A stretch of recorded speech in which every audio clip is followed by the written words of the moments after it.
And I don't know if anyone's looked at the sheet and seen this, but Adam does not pick his prospects well. The question is, does Max make the playoffs if he doesn't sell?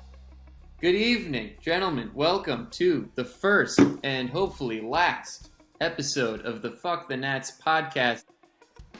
That's the thing. It's like when you're me and like you know that you're a fucking idiot, stick with Christian Vasquez and he will lead my team in steals again.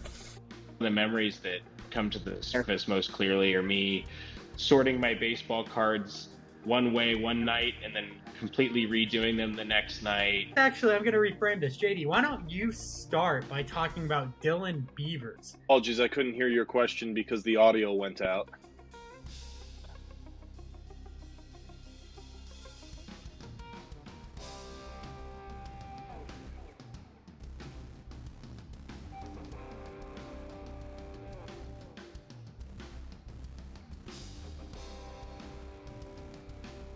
Welcome back, everyone, to the first week of the FTN season. I think Drew and I are both really excited for this podcast because we finally get to talk about some actual players, some actual teams, some actual performance, rather than just talking about prospects all off-season long, which I know everyone gets very tired of.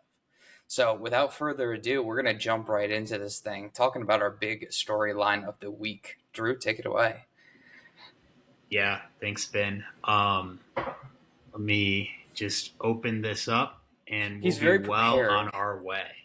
Well, I wanted to give the league something higher production quality than they're used to. So, yeah, we're going to do a little bit of prep work this year. We're aiming to do a weekly podcast. We're going to try to do them on Tuesdays, have like a more standard agenda. Make this thing worth your guys' time. Not sit here and ramble, right? So Rules are fun. All right. Well, there was so much to happen in week one. It was really hard to narrow this down into the three key storylines of the week. But I think these are the three biggest. And let's just go in order. And the thing that I love about the number one storyline right now, which for those of you listening and aren't looking at this, it's Sean and Vinny explode on offense in week one. And the reason I love this one is because both of them have carried that momentum into week two with huge Mondays. It's Massive. Actually insane. There's a lot to talk about with Sean and Vinny. Maybe we start with Sean, just because he's listed first.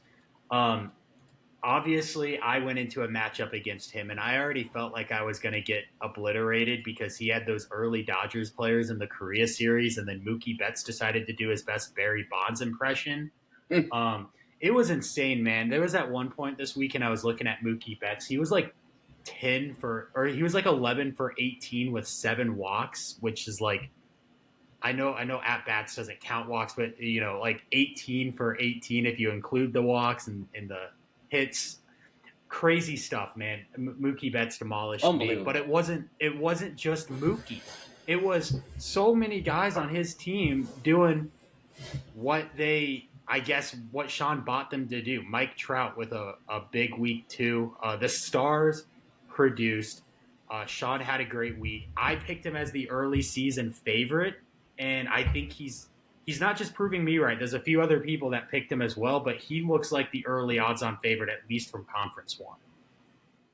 Yeah, I mean, listen, I always say this. There are some weeks where you lose, and there are some weeks where you just get beaten.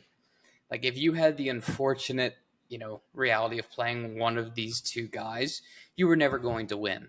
I mean, just unbelievable from both of them. I mean, Vinny, he did have an extra day worth of production because he's got quite a few guys that were playing in that Korea series. But even if you exclude that, unbelievable numbers. I mean, Mookie Betts, you could have put Mookie on any team, and they're probably having the kind of week that Sean had. I mean, he's probably responsible for a third of your entire offense. Now, that's not to say guys like Mike Trout, who went off, Matt Chapman went off. Some of these guys, you're like, okay, there goes a quarter of their season's production, maybe. Based on injury, but you weren't beating them. Period. Yeah, and the crazy thing, Ben, is for both of them, it wasn't just their offense. I know that's kind of what we have written here, and it is true, and that is what has continued into week 2 here at the beginning of the week. But pitching-wise, Sean was number 1 in strikeouts. Sorry, I guess this has week 2 stats. Sean was like number 3 in strikeouts. Vinny was top 5. They each had 5 wins, which was tied for the league lead. They had elite ERAs and elite whips compared to the rest of the league. I mean, they were showcasing it on all fronts. It was just quite a sight to behold. Now, Vinny obviously is going to be competing with JD. And JD, I think, maybe looked a little bit better than his counterpart over in Sean's division of Jack. And we'll get into kind of how JD and Jack performed a little bit later. But Vinny looking like he, right out the gate, is here to compete this year. He made some moves that were pretty questionable during the offseason. I think George Springer was one of his acquisitions. And then you look at the player rater today, and like George Springer has gotten off to like one of the 5 hottest starts in MLB this year. So good for Vinny. Yeah, no, great for Vinny. I mean, there is one thing I want to point out. You mentioned Sean's pitching. Obviously, we're here to talk about how amazing these guys are. But we all know how ridiculous that start from that Boston rotation has been. I think it was something like 28 innings pitched. They've only given up 4 earned runs, 28 strikeouts. He's got 2 of those guys on there, on his roster. So he benefited from that a little bit. Do I expect a rotation that most people expect to be a 4 ERA rotation to maintain, what is essentially a sub-1 ERA? No, I don't. Again, I'm not going to change my stance on their pitching just yet. It's been 4 days. Most of these guys didn't even get to throw. And if all your guys threw, then great. That's your rotation. But there was a lot of teams who didn't get everybody going. So, I'm not going to budge on that. But offensively, again, extremely impressed from the both of them. I think it's, maybe there's some things where you could say, like, is Lourdes Gurriel really going to maintain that pace? No, absolutely not. Yeah, Lourdes Gurriel. That's insane. Another guy just posting huge numbers week 1. Real quick to note before we move on, Vinny is sitting at, I believe, 8-2 after the first week, which is tops in the league. Jack is going to have a bone to pick with this because we've already started to talk about his disappointing week 1 a little bit, but I'm sure he will be the first to point out that he is sitting above Sean in the standings right now. Because Sean only posted a 5-4-1 victory.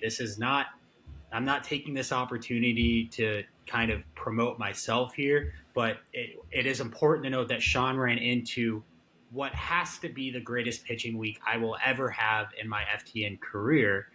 And so he only posted a 5-4-1 victory. If he had played anyone else, he's posting basically a 7-3 or an 8-2 though. So it was impressive all the same. And he's number he's given JD a run for his money. Vinny is right now. This week, yeah. Right. I mean, like we talked about, it continued on to Monday. Just big Mondays for both of them again.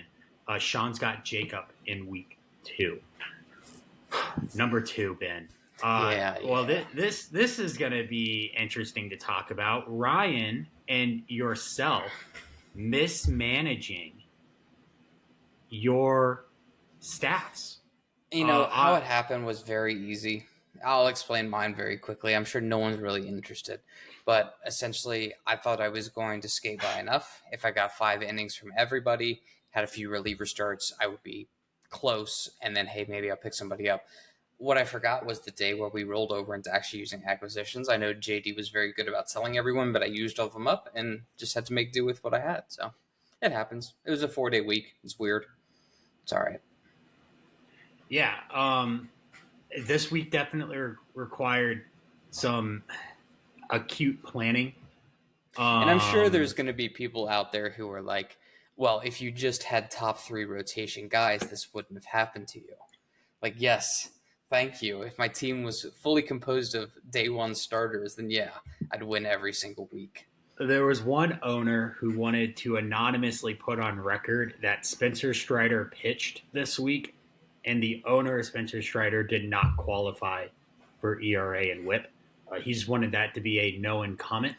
But it's not like Strider had an unbelievable. I mean, Brady Singer had a better week than Strider. That he did. But in case you were living under a rock, the way it happened is Ben could have taken WHIP, would have salvaged a 3-7, which just sounds way better than a 2-8. You know, there's a score threshold where if you're posting 3-7s, yeah, you're disappointed, but you don't feel like you got blown out. 2-8 feels like you're blown out. That feels like the big difference right there, between like feeling like you had a decent fighting chance in the week and like you just weren't even close. So it turned a 3-7 into a 2-8 because Ben finished with 29.2 innings pitched, 0.1 innings away. He needed Tyler Rogers to come in for the to do anything in the He's their setup Padres man, and the Giants game was 12-0. Somehow the setup man wasn't going to make it into that situation. It was that, or he needed Bryce Miller to get one more out than he did in his start for Seattle. It didn't happen, so Ben finishes barely off pace and sacrifices what otherwise would have been a winnable WHIP week versus Vinny. And then Ryan, on the other hand, just wasn't even close. I look from an outside perspective. If you don't have a lot of other context with what is going through Ryan's head, and I really don't. I've not talked to him too much recently. He came on the podcast in recent weeks, and he gave kind of an update on himself. Whatever, it is what it is, but Ryan did not seem like he came into week one prepared. Listen, there may be some other things that he could have done. If he would have qualified, obviously he's taken 2 more wins. So that's big for Ryan. But at the same time, his team is just dog shit. I mean, you can still qualify for ERA and WHIP. I know you can take 2 more wins, but forget about the pitching because the pitching line's good. He definitely, as a manager, screwed up by not making that pickup and getting qualified because he would have, essentially with the exception of strikeouts and safe holes, he would have tied that. But it would have been a very good pitching week for him. Offensively, he had 5 stolen bases. But everything else I think it was that Sunday you and I were looking at it. It was like 7 o'clock or something on a Sunday night. And he had 10 RBIs. And I remarked to him, I was like, I think literally one of Vinny's players has 10 RBIs. He finished with 14 RBIs. He started 1, 2, 3, 4 players who finished the week with 0 hits.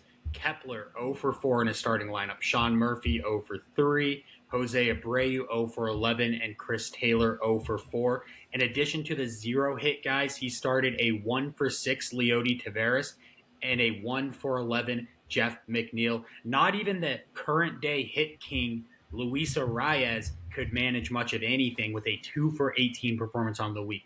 Ryan's going to have better weeks from guys like Luis Arias for sure. He's already doing it this week. He had a big Monday. But changes needed to be made to this roster before the 4 acquisition limit per week set in. And those changes did not happen. And he's left with people like Wilmer Flores and Chris Taylor. And it's just a sad state of affairs over in Ryan land. Yeah. On to brighter pastures, though. Talking about Perry.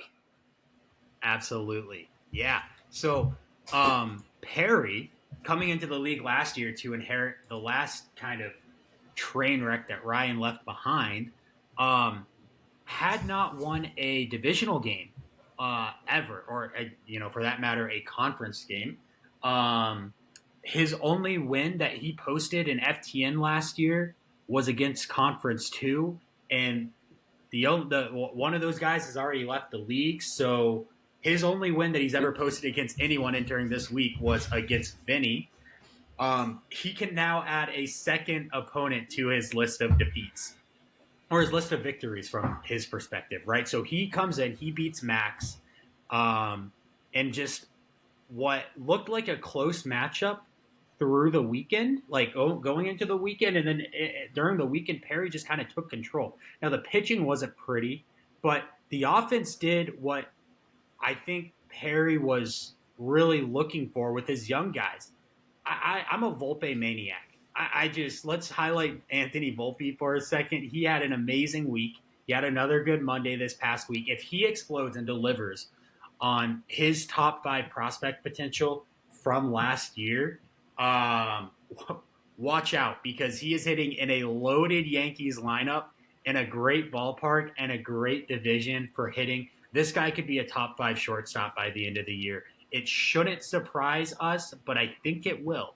I think a lot of people are kind of hating on Volpe. And, I just want to preface this because I know we're going to be talking a lot about how guys are, teams are moving up and down this season already based on last week's performance. I personally, and I told Drew this last night, and another one of our friends, Gio, I'm trying to slow things down this season. We're going to be a little less reactionary, and we're going to let things play out. We're going to see where the chips fall. And I think that perfectly sums up what Perry is doing. I'm not going to do anything crazy. I got the guys I want. We're going to let it ride for a little bit, and we're going to see where it goes.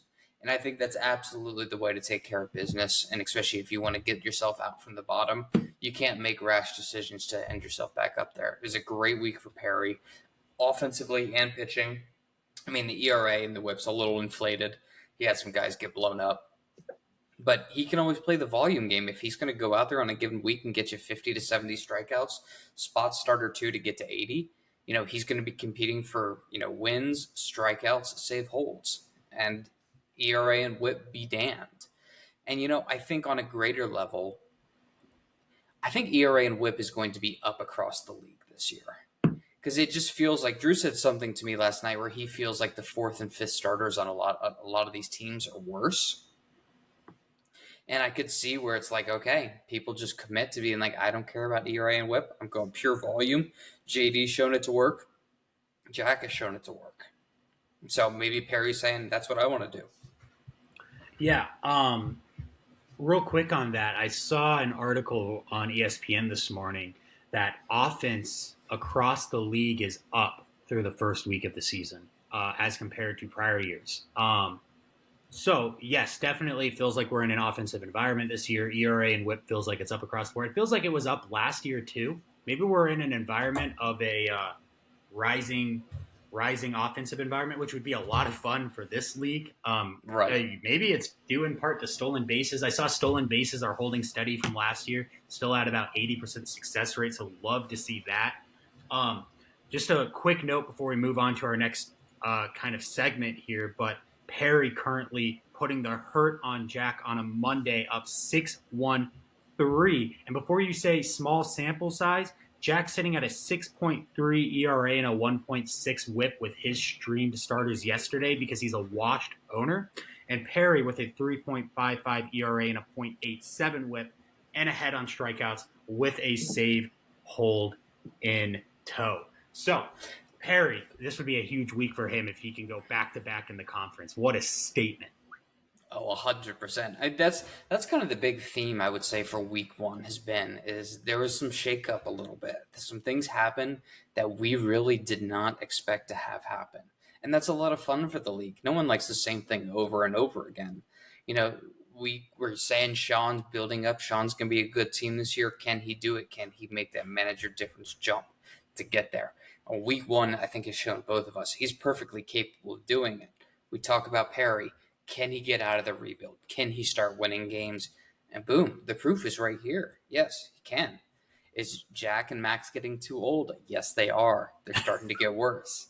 This is a little one I'm putting in there because it's not in our sheet that we're going over, but my shittiest teams of the week. Congratulations to Jack and Max. You guys make me proud. Yeah. Well, and yet Jack is sitting there with a 6-4 victory in week 1, and we're treating it like it was horrible, but we may dive into that a little bit. All right, let's move on, Ben. Let's I don't know, do you want to talk about some week 1 highlight performances from a couple players, or do you want to go straight to your power rankings? Well, I think we should go straight to power rankings because we're coming off talking about everybody's teams. All right, and then we can jump back into talking about players. So, Ben, What we have here, for the people who may have missed it, Ben, on an earlier edition of the podcast, ranked his 12 teams to give his initial preseason power rankings. Actually, I don't even know if this ever made it into a podcast, but these were Ben's preseason. Yeah, so either way, these were Ben's preseason power rankings. He's going to update these week to week. On weeks that we have guests, we will allow them to give us their own version of the power rankings, and we'll see how they feel compared to Ben. But to call back to what you just finished speaking about, Ben, I'm expecting some massive shakeups here. So let's there's just going to be start some from the top. shakeup. I mean, number one, Drew, if you want to type, I'll talk. Okay. So number one, I'm going to go with Sean. I know. Listen. These are the two soon power rankings. We got 4 days of baseball. But if you told me, we talked about it, there was one tier. There were 3 tiers, but they were the top tier. They were the first tier. Sean, Adam, Jack, and JD. They're tier 1. And out of the tier 1 teams, Sean clearly, in a way, in my mind at least, had the best week. Number 2, JD. JD's not moving a whole lot. I think JD had a very respectable week. Obviously, he beat Adam, and that's a respectable week to anyone.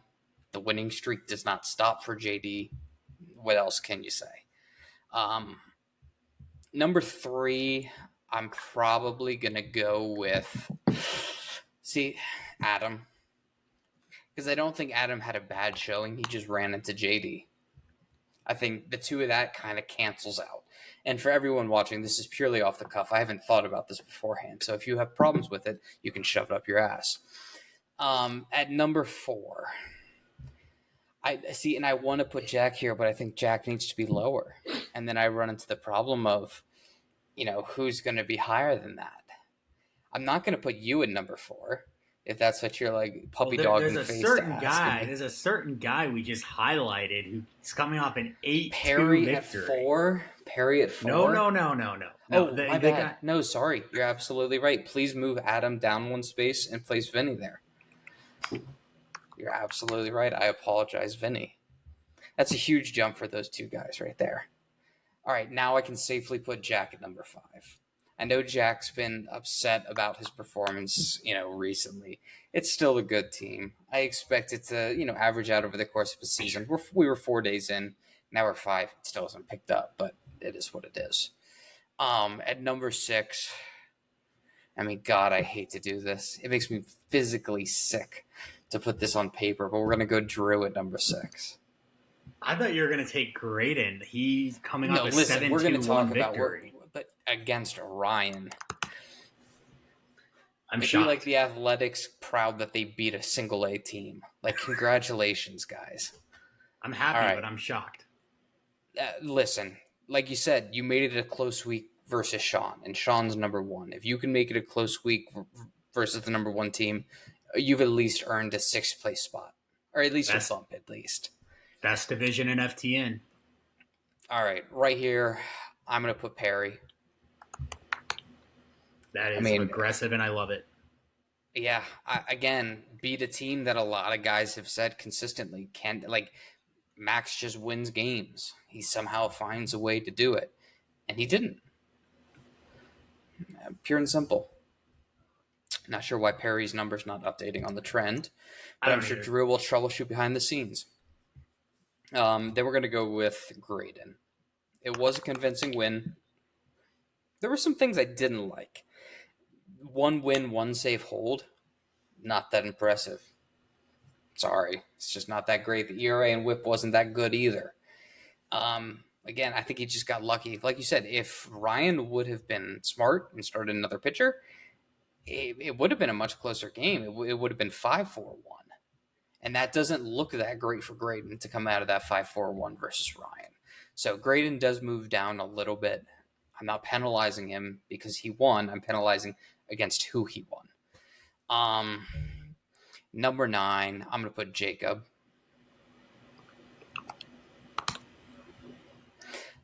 Jacob had a good week. He did. I didn't really... Listen, 4-6 against Jack. Jack's up there. It's the same rule with you, Drew. You make it a close week against a top-tier team.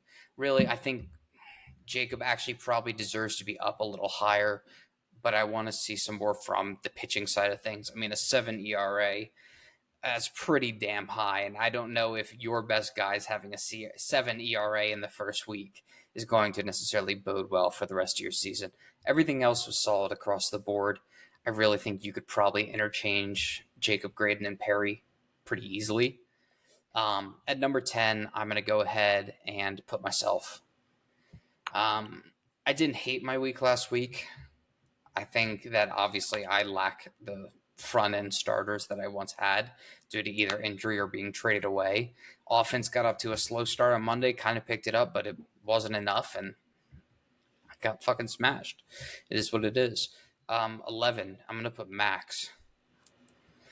I think we've all been saying it for a very long time. Is this the year for Max where he finally starts to slip? And I could definitely see it happening. I mean, the pitching was mediocre. It was good to mediocre. And the offense was good to mediocre. Nothing really jumps out on the page to me. Nothing was really incredible or over the top. I could see it continuing to trend down. And, of course, that leaves Ryan in dead last where he deserves to be. I mean, the fact that you have 10 RBIs going into Sunday. And then let's just take a look at our week 2 matchup right now. What's going on here?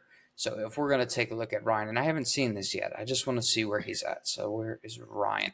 He is currently at 5 runs and 4 RBIs, and he has 4 stolen bases. And you know what? Good strikeouts, good ERA and whip. Ryan could be dethroning Drew. He'll go to 6, and Drew will go back to 12. I don't know. These are the too soon power rankings. I want everyone to remember that. I love these. I would swap myself and Jack because I think Jack's team is just on the down and out, and my team's on the up and up. Outside of flipping Jack and I love this. I might flop Vinny and Adam too. It's so hard though, right? Because Vinny got the 8-2. It was really a 7-3, but you didn't qualify for whip, and then Adam got the 3-6-1, but it was against JD. It's really hard. I might flip those guys. I might flip me and Jack. But 7 through 12 I like, and I like your 1 and 2. So overall, I think solid power rankings. I would tend to agree with these. Graydon and Jacob, man, very interesting weeks because Graydon looks like he underperformed versus Ryan a little bit. Jacob maybe overperforms against Jack a little bit. It's just so hard to tell. But we'll get into Division 3. They are our spotlight division today. So a little bit later in the show, we will be diving deeper into those teams as week 1 and what it means for the rest of the season. Ben, I think it might be time to talk about a couple of standout performances from week 1. And I'm going to start here with a guy that I personally have been trying to trade for a long time. So maybe you guys already know who this is. No, it's not Chase Hampton. We're focusing on a real life player, non-prospect today. It's Shane Bieber. And guys, Shane Bieber, I don't know if you saw what he did. I'm not even going to start with his stat line, as impressive as it was. His fastball was up to like 92.5 miles an hour. Now, that doesn't sound impressive, but it was down to like 89, 90 last year.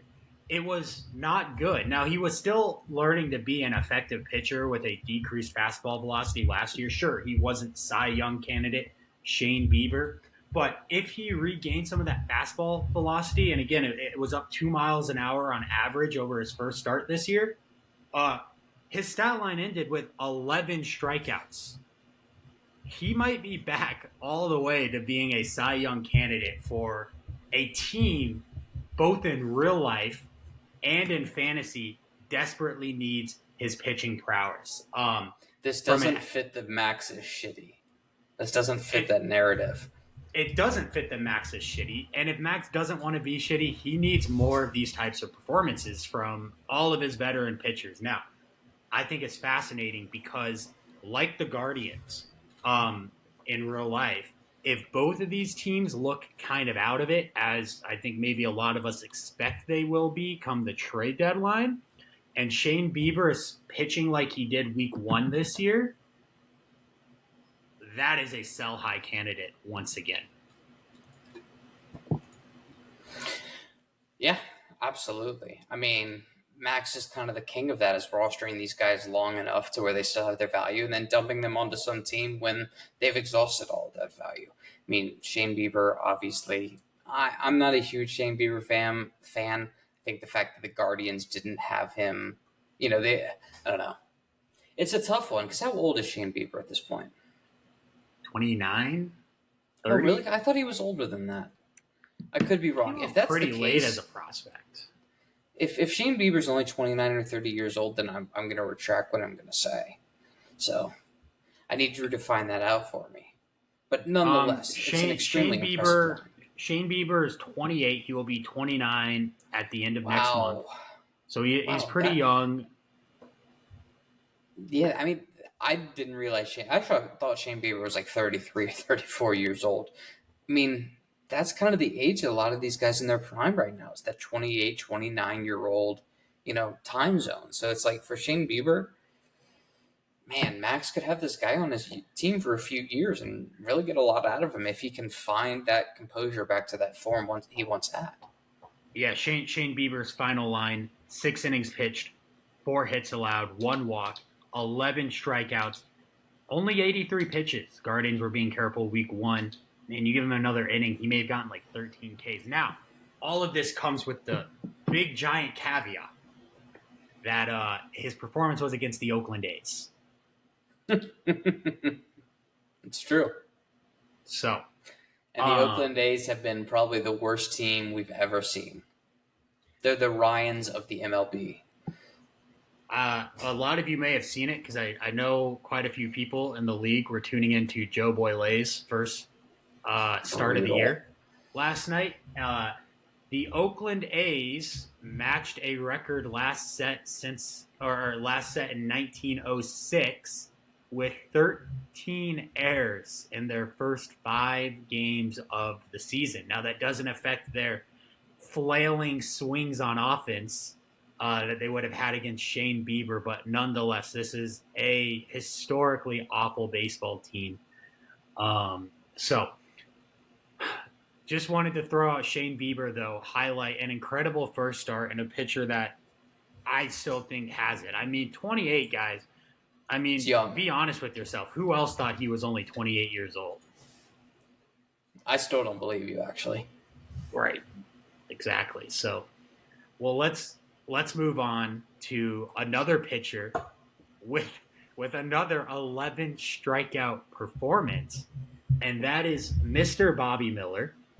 I think the Dodgers number 3 starter, right? Because they got Glasnow, Yamamoto 1-2, 2-1, and then they have Bobby Miller at 3. And he is looking every bit like a number 3, but honestly, for like most reasonable baseball teams that, run out a reasonable budget, he'd probably be like their number 1 or number 2. But yeah, an 11K performance for Bobby Miller week 1. Now, I'm pretty down on the Cardinals, but nonetheless, it is much more impressive than 11 Ks versus the A's, doing it against St. Louis. Yeah, I've been in on Bobby Miller kind of since day one. I love to see that I'm kind of being proven right here, and he was a big part of Vinny's week 1. I mean, everybody's been talking about Bobby Miller all offseason. It's what he's going to do. And, to come straight out of the gate like that and have a game where you only give up 2 hits, a walk, and strike out 11 guys without giving up a single run. And again, like you said, the Cardinals are kind of shit this year, but they're not as shit as the A's. So it's not like he had a walk in the park. There are still some guys on that team who can get hits. It's not easy to get 11 strikeouts, even when your opponent sucks. So, I mean, huge outing for him. Obviously, he's a rookie. We'll see if it was just rookie luck or if he's really capable of doing this over the course of a season.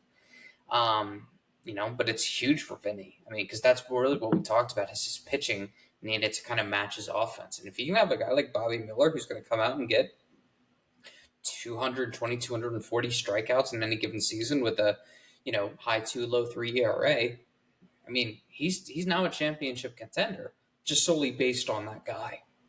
So huge for Vinny, huge for Bobby Miller. Yeah, 93 pitches, 63 of them strikes. He was pounding the strike zone. I read he didn't get a lot of swings and misses, kind of the only negative thing to take away from that game. Didn't matter against the Cardinals at all. Massively impressive performance. We talked about how Vinny in the offseason trading Luis Castillo was very interesting with some negative connotations in that. Because he had like arguably the best 1-2 punch. Now I'm not saying best 1-2-3 punch. The depth seemed to fall off after that, but the best 1-2 punch with Garrett Cole and Luis Castillo. Now Garrett Cole's missing time. Question marks with him. Luis Castillo sent out the door by Vinny. If Bobby Miller steps up to be that legitimate number one option for Vinny, and then Garrett Cole comes back, combined with his performance in week 1, I mean, he might be rising up these power rankings all the way to the very top.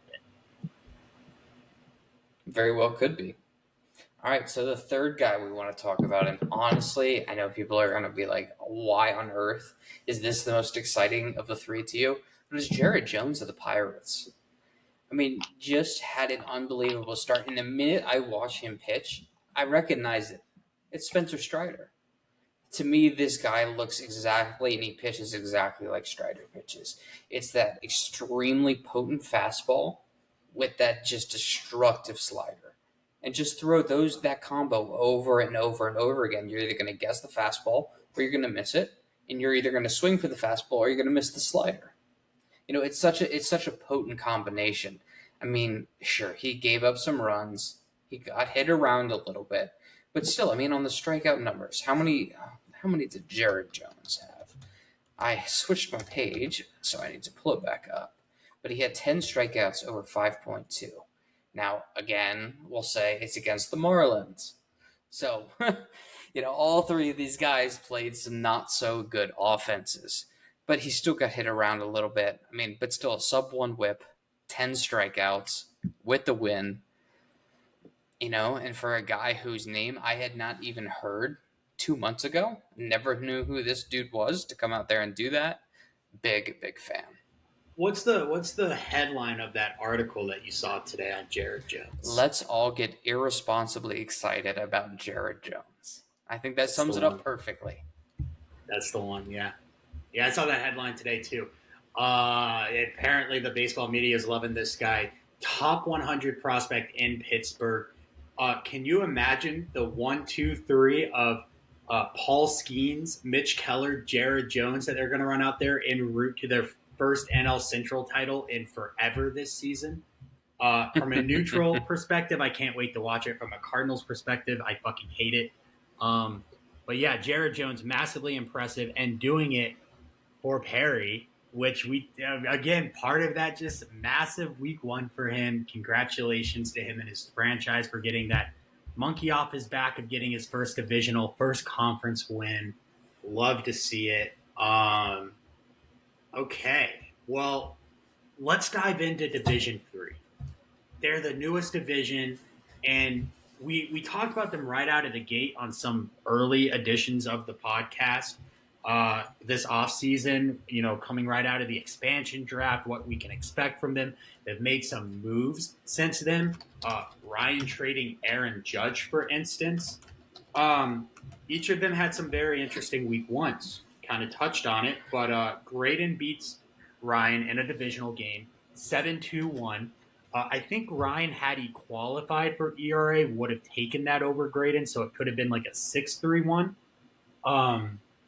And then Jacob then going 4-6 against Jack, although pretty much had the lead right up until Sunday Night Baseball. It was 4-4-2 entering Sunday Night Baseball. Jacob had the lead earlier on Sunday.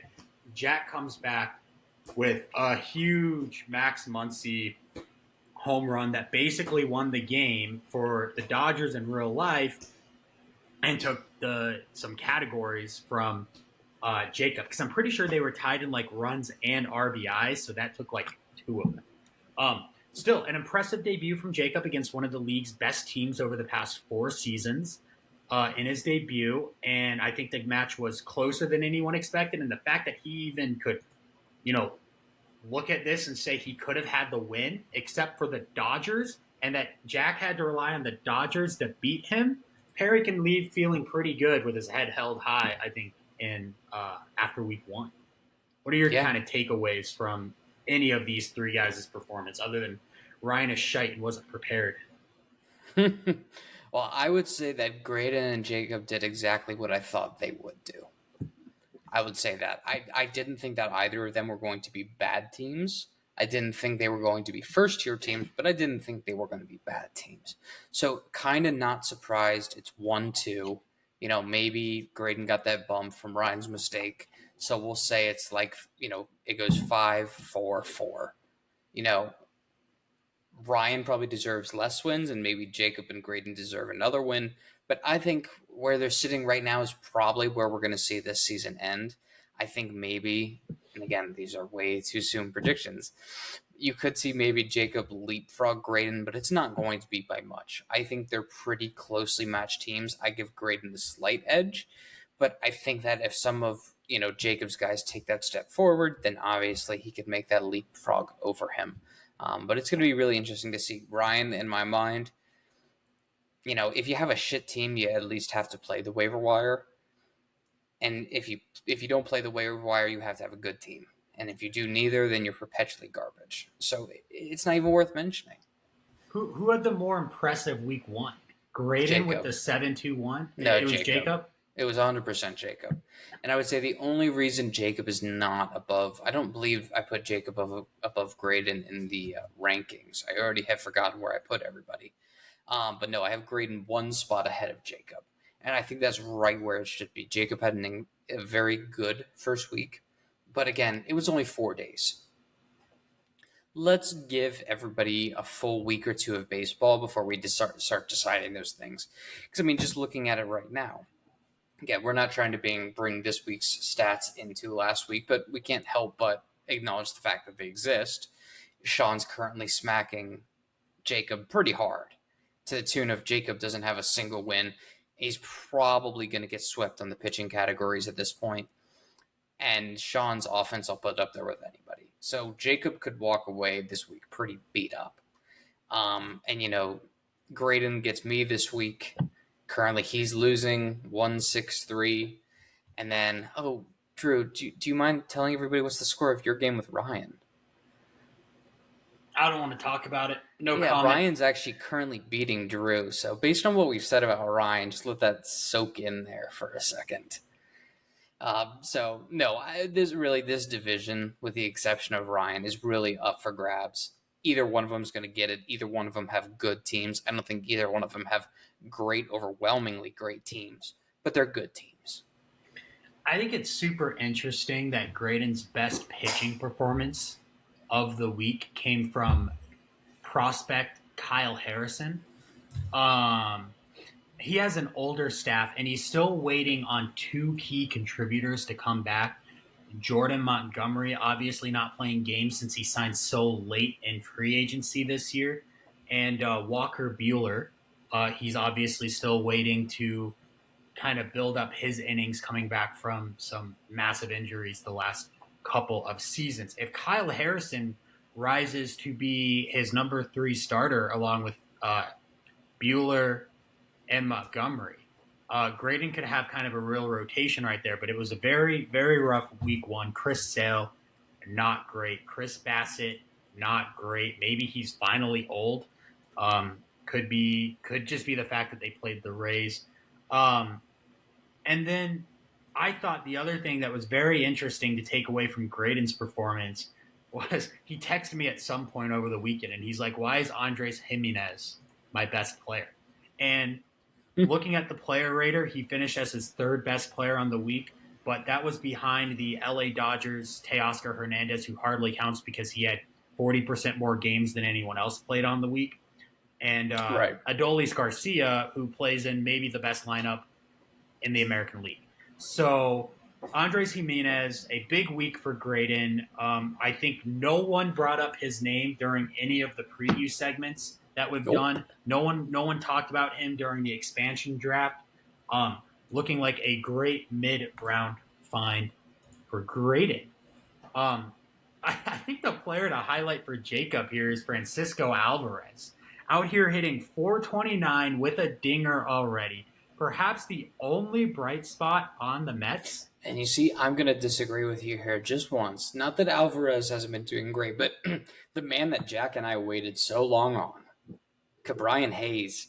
I mean, the dude has been swinging an extremely hot bat. I mean, that's exactly what Jacob went out and acquired him for, is to do exactly what he's doing now. 23 at-bats, 9 hits, 5 runs, 3 doubles, 5 RBIs, and a 1.1 OPS. I mean, you can't ask for much more.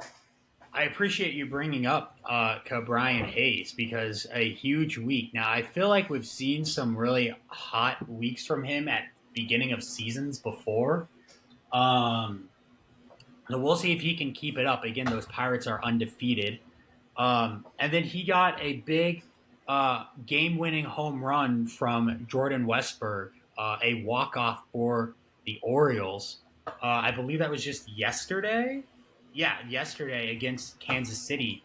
And that was another trade acquisition by Jacob after the dispersal draft, right? So a couple of trade acquisitions coming in very clutch for Jacob right off the bat. Looks like those were some great transactions. Yeah, and then Anthony Santander, his best offensive player.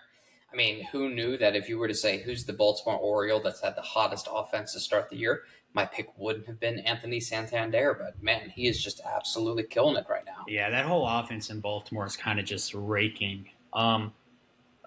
Too early to say absolutely anything about the effects of the Aaron Judge trade. Judge had a horrible week 1, but it's not like anything that Ryan got is currently doing anything in the majors. Their prospects and an injured Lodolo. I did hear Lodolo's coming back. Could help Ryan. Obviously, we talked about he has some starting pitching issues, given that he couldn't qualify last week for ratios. He's got a bunch of guys on IL. We get it. But, yeah, we'll see if Ryan can do better. Currently beating me, as you said, Ben. That really sucks for – it's pretty embarrassing, don't you think? It is really embarrassing. It is what it is.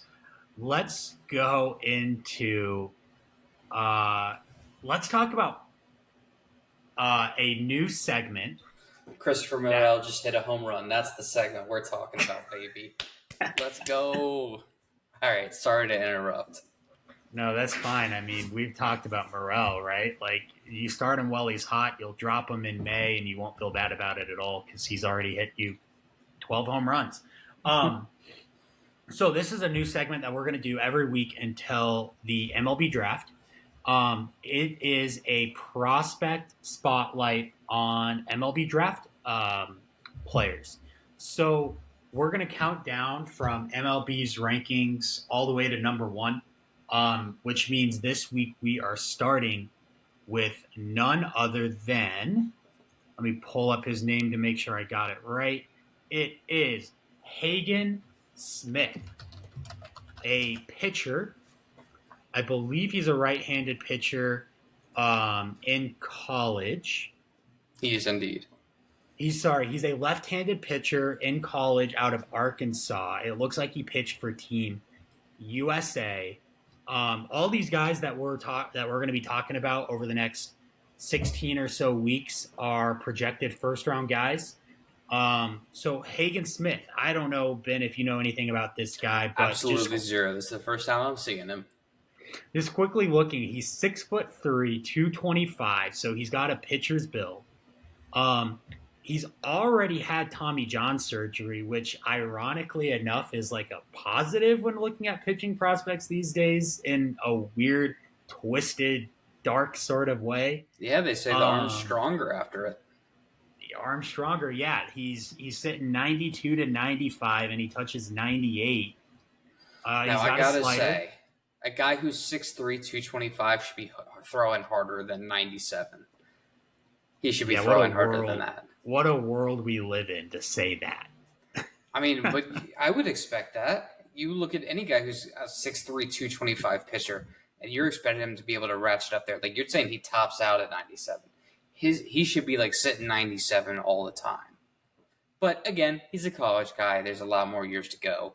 You have to remember, we're not talking about guys who have any sort of professional baseball experience whatsoever. I mean, they're college athletes, is what they are. So it's You're like there's always room for you're a college stats guy, Ben. What have his stats looked like at Arkansas? No, I mean, his stats from his first 2 years, again, we're talking, 18, 19 years old. I mean, last year, 5 wins, an ERA of 1.54, 35 innings pitched, and an 18.5 strikeouts per 9, with a whip of .74. I mean, just unbelievable numbers. So he issued 10 walks and struck out a total of 72 batters. Now, I don't know where you come from, but anyone who's striking out guys at that kind of rate is unbelievable. It says here he's got a splitter. And I'm pretty sure the splitter's the new in vogue pitch, because I feel like half the pitchers that I read hype articles about this offseason, it was hype about them introducing a splitter. I think that Shohei Ohtani's kind of like wipeout pitch. People are going to clown me if I'm wrong on that, but I feel like that's right. So splitter's kind of in vogue. Very interesting that he throws one of those. Let's see. They give his fastball a grade of 60. His slider is 65. A splitter, a 50. His control at 45, but an overall grade of 55, which is fairly high for a mid-round, first-round prospect. Hagen Smith out of Arkansas, lefty. A lefty who throws a splitter. This guy could be fun. He could be. He could. And with Tommy John out of the way, could be a quick mover if he's throwing 98 But already. It's also not, I feel like we say, okay, he's already got Tommy John out of the way. There's a lot of guys today who get Tommy John twice. It's not unusual. Is every pitching profile that we do in this segment going forward going to like center around whether or not they've had I Tommy guarantee John? you that, it's one of those things 20 years ago, if you said a guy had Tommy John, you'd be like, oh, I don't know. 10 years ago, you say, you'd be like, okay, that's kind of the thing that's happening. You say a guy gets Tommy John now, you're like, well, it was just his first Tommy John. Where are we going to be at in 10 years where guys are on their third Tommy John before they've even, started a game in baseball? At some point, I think maybe, teams are going to have to rethink about how they destroy these guys' arms. But, that's the modern game. You just deal with it. All right. We got 10 minutes left. Talked about Hagen Smith. We don't have baseball cards for you this week. Ben has promised that he is going to remedy that in the future weeks and rip some packs live on the podcast. Yeah, here, I got one card I can show off that I picked up out of a pack. We got the Clayton Kershaw out of 75 World 2020 Series World replica. Series. That's a beautiful card. I know you were showing off some other ones too. I know you got like a Tristan Casas autograph back there. That's pretty cool. Nolan Jones autograph. That guy seemingly sucks, just like Chris Bryant. Already washed And in his young Rockies Pasquantino. It's career. a brutal week. Pasquatch. Well, let's do our final thing, Ben, Mm-hmm. and let's real quickly talk about your predictions for the week. I didn't even tell you that we were doing this segment because I wanted your initial reactions. All right, let me look at how everything's going right now. I got to take a look at the scoreboard. Let's go game by game. Let's start with I'm beating Perry and Jack. Okay, Perry and Jack. I'm going to say Perry wins this closely. I'm going to say Jack's pitching was off to too much of a terrible start. He's not going to be able to recover it in just volume. I think Perry will match him in volume and still beat him in ERA and whip. I think the only chance Jack has is for his offense to finally kick into gear, catch up to Perry. Perry has a bad day or two. I can see them going pretty even. Adam's going to absolutely demolish Max. It's not even going to be close. I wouldn't be surprised to see an 8-2, 9-1, maybe even an ace right here. Again, same thing, unfortunately, for Sean and Jacob. I could see an ace happening right here. I mean, now, just Sean, real quickly, just on Monday, Jacob did get double-digit runs and RBIs and got 2 stolen bases. Now, the hilarious part about this, and I forget if anyone's pointed this out or not in the group chat, but in case you missed it, he put up double-digit runs and RBIs on a Monday with a 215 OBP. That's actually impressive. insane. And listen, if it was Actually anybody insane. else, then I'd be saying, Jacob's going to improve. But again, we just talked about it earlier today. The offense for Sean is just so hard to overcome if he has a good week. So anyway, moving on. You are going to hate my guts for this. I could see a world in which Ryan comes out on top on this. Because I don't think you have the speed to match the stolen bases. I don't think that his OBP is going to go down low enough. I think you could still win runs, home runs, RBIs, because his team's not good at that. But you're at this point with the amount of innings pitched he has, you're not going to overtake ERA and WHIP, and his ERA and WHIP just ticked down and his strikeouts went up just there. So, pitching, you're going to have a very hard time of it. I could see Ryan coming out on top on this one and moving up in the power rankings just because of his victory over you. So it's a sad state of affairs over on Prince Edward Island. His pitchers right now, as of recording today, he's got Javier Assad, Reynaldo Lopez, and Jose Barrios are throwing a combined 9 innings with 2 hits, no runs, and 8 Ks. Coming off of an incredible day yesterday as well, where he had Sean Manaea going no hit into the 6th inning. I'm just do you know, either I'm cursed or Ryan's. You said a blessings. name in there that everyone shat on Ryan for purchasing from me, and that's Reynaldo Lopez. You all mocked him for how much he paid. He paid like a grand total of maybe 10 BAM over the course of the season. And I just want to say another thing to everyone out there. Abner Uribe, who everybody shat on me for spending 5 BAM on, is 3 for 3 with 3 saves. That's all I gotta say. That's all I gotta say. So is Clay Holmes. So is Clay Holmes. You paid a lot more for Clay Holmes. Yeah, it's the curse of Aaron Judge, man. I think that's what it is. So moving on. So we'll get to the last 2 matchups, which is Vinny and JD and myself and Graydon. So as far as the one with JD and Vinny goes, I could just see this being. I honestly I don't know which way this coin is going to flip. I would love to see Vinny beat JD and cement his first place in the division just for the sake of things changing. I think he's done it. I think Vinny. I was looking at this last night. I think Vinny's done it twice in 17 tries versus JD. Yeah. So I mean, the pitching is not off to a great start for Vinny. I mean, he's got 8 Ks, 3.6 ERA. It's not bad, but it's not 18 Ks with a 1 ERA from JD. So, and with a win. So I could see this being a close 5-5 right here. 4-5-1, 6-3-1, 6-3, 5-3-2, whatever you want to call it. I can see this one being very close. Vinny's offense has been very hot, but JD's offense is also very capable. So I don't really know which way the chips are going to land on this one, but it's going to be a fun matchup to watch this week. And then lastly, Graydon and myself. I feel that this week is probably going to end like a 6-3-1 in my favor. I think I'm going to take the volume pitching stats. I think that, based on last week, I had 7 stolen bases. Over the course of a week, I should be good for 5 or 6. The OBP stays high. The RBI stay high. I can slug it back and forth with home runs. I think I beat Graydon, but I don't think it's going to be an easy win. Okay. Well, that is going to just about do it for us. We didn't get to talk too much, actually, about Jack's struggling week 1. We'll be sure to dive into that on a future episode. So whether you love him or hate him, it'll be very interesting when we talk about Jack in future weeks, so be sure to tune in. Ben, you got to go get some baseball cards to rip on pod in future weeks. And we have a guest lined up for next week. Do we want to keep him secret? No, let everybody know who it is. Get excited. Well, we're bringing on arguably one of the most impressive teams. He was one of the key storylines. We got Perry on tap for next week. Perry, I hope you can still make it. That'll be a lot of fun. I would love for Perry to step into here having beaten Sean. I don't see it happening, but I would love to see it. Yeah, that'd be amazing. That would be amazing. So we'll see you guys all later, and thanks for tuning in. Thanks, everyone.